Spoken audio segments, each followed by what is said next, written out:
Hello students, class 10th. Today we are continuing with chapter 5, exercise 5.2. इसके हम 5 सम पहले कर चुके थे, अब 6 सम से स्टार्ट कर रहे हैं, right. Check if -150 is a term of AP. आपको AP गिवन है 11, 8, 5, 2. तो यहाँ पर फर्स्ट टर्म कितनी है 11 और डिफरेंस कितना है, सेकंड में से फर्स्ट को माइनस कर दो, 8 - 11 - 3. और बोला कि 150 एक टर्म है, यानी कि 150 कहीं लास्ट में जाके एक टर्म है, तो इसलिए हम उसको हमेशा nth टर्म मानते हैं। तो an हमें गिवन है -150. फॉर्मूला होता है an is equal to a plus n minus 1d. -150 लिखा हमने an की जगह, a की जगह 11 और d की जगह -3. तो उसके बाद इसको सॉल्व किया, 11 वहाँ जाके -11 हो गया और ये दोनों यहीं पर है, तो इन दोनों को सॉल्व किया -161 और ये -3 वहाँ जाके डिवाइड हो गया। माइनस से माइनस कैंसिल, 161/3 मैंने कोशिश की काटने की, बट ये कटा नहीं किसी टेबल पे। ये फ्रैक्शनल नंबर है और ये -1 वहाँ जाके +1 बन गया। एलसीएम लेके सॉल्व किया, अब भी कट नहीं रहा। एन फ्रैक्शन में आया, कंप्लीट टर्म नहीं आई, इसलिए ये एपी की टर्म नहीं है। Find 31st term of the AP, 7th question है ये, जिसकी 11th टर्म 38 है और 16th टर्म 73 है। अगर 11th टर्म आपको गिवन है तो a11 लिख लिया आपने, a + 10d is equal to 38, और 16th टर्म गिवन है तो 16 को क्या लिखोगे, a + 15d is equal to 73। तो आपके पास दो इक्वेशन आ गई। जब भी दो इक्वेशन आ गई, आप जैसे थर्ड चैप्टर में करते थे एलिमिनेशन मेथड लगा के इसको सॉल्व कर सकते हो, ठीक है।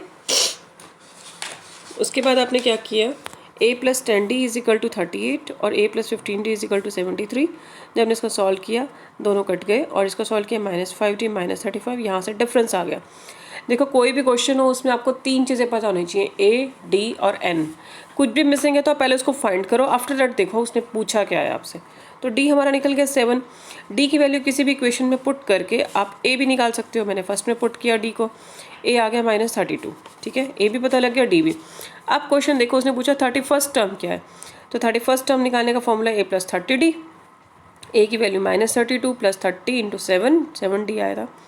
इसको सॉल्व किया, 178 आ रहा है, ठीक है। उसके बाद आ गया नेक्स्ट क्वेश्चन, क्वेश्चन नंबर 8 है ये। एक एपी में 50 टर्म्स हैं, उसने पहले से ही n बता रखा है, n कितना है 50। थर्ड टर्म उसकी 12 है और लास्ट टर्म यानी nth टर्म उसकी 106 है। तो लास्ट टर्म का फॉर्मूला होता है an is equal to a + n - 1d। Last term है 106, a + n 50 है तो 50 - 1, यहाँ मैंने 49d लिख दिया। और दूसरा बोला उसने a3 is equal to 12, a3 12 है तो a + 2d is equal to 12। एक इक्वेशन ये रही और एक इक्वेशन ये रही। जब भी दो इक्वेशन हो तो उसको एलिमिनेशन से सॉल्व किया। इस वाले इक्वेशन को मैंने इसके नीचे लिख दिया और सॉल्व करके मेरे पास डिफरेंस आया 47d इज इक्वल टू 94। तो डिफरेंस कितना आ गया, 94/47 2। और यहाँ पर d जब आ गया तो मुझे क्या निकालना है, a। इस इक्वेशन में पुट करके मैंने a भी निकाल लिया। a और d दोनों पता है, n भी पता है, तो मुझे क्या निकालना है, 29 टर्म। 29 टर्म कैसे निकालूंगी, a + 28d। a पता है, d पता है, उनकी वैल्यूज़ रख के 29 टर्म भी आ गई यहाँ से, ठीक है। उसके बाद आ जाइए नेक्स्ट क्वेश्चन पे। नेक्स्ट क्वेश्चन है, third and 9th term of the AP is 4 and -8 respectively. अब फिर से दो टर्म्स पता है, थर्ड पता तो a + 2d और 9th पता है तो a + 8d, दोनों पता थी। तो पहले जब भी ये दो चीज़ें पता हो, कौन सी टर्म या क्या निकालना है कुछ नहीं ढूंढना, आपको पहले a और d मिसिंग जो है निकालने हैं। यहाँ से डिफरेंस किया जब सॉल्व करके तो आया -2 और d को किसी भी इक्वेशन में पुट करके a आ गया 8। a और d दोनों पता चल गया। अब क्वेश्चन पे आओ, क्वेश्चन में पूछ रहा है which term of AP is 0, यानी nth टर्म 0 गिवन है आपको। तो कौन सी टर्म है, n निकालना है। a + n - 1d is equal to 0। a पता है, d पता है, दोनों की वैल्यूज़ लगाओ और इसको सॉल्व करो, n की वैल्यू आ रही है 5। तो यानी वो 5th टर्म है जो 0 है, राइट।